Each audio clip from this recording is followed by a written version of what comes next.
How do I get my business site higher in Google? Part 6. Hey everybody, I'm Dr. Ty. I am talking about the 29 tips on SEO when building a website.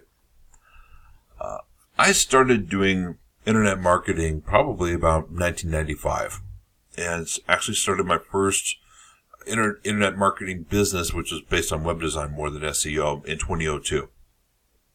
Now we concentrate on nothing but SEO and internet marketing, helping people get to the top of the search engines.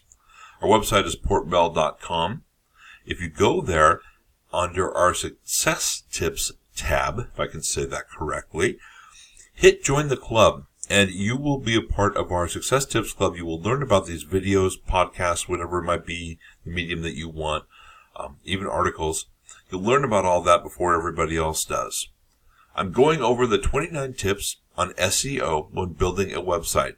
The link to this article will also be in the notes, caption, description. If you're listening to the podcast, again, go to the Success Tips and under at portbell.com, and the article will also be there.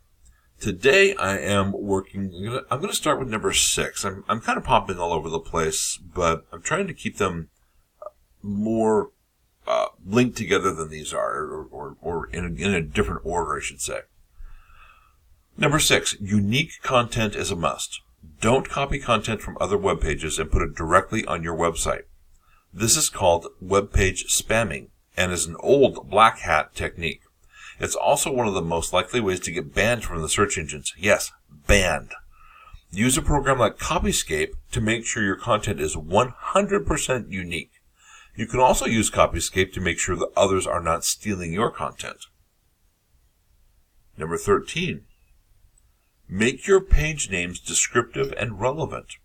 Some pages on your website have to have a specific name. You don't have to, but for business purposes, you should, because remember, our job as business people is to get people to our website.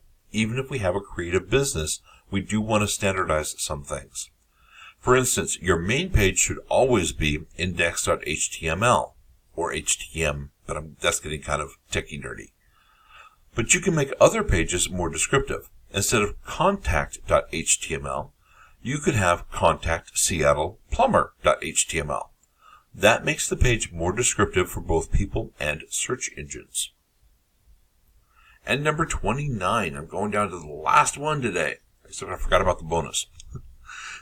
29, work on your social media pages. The floodgates have opened as of December of 2019. You can now find Facebook posts on Google. This is huge. Before, you might be able to find someone else's profile page, but never a post. As of December of 2019, I found Facebook videos and posts on both Google and Bing. I'm now starting to see not just videos, but other pages popping up on the search engines. So that is huge, and it's going to get even bigger. Hey, again, go to portbell.com. Under Success Tips, click Join the Club, and that way you'll find out about these videos or podcasts or articles before anybody else does. I'm Dr. Ty with Port Bell, and thanks y'all for listening.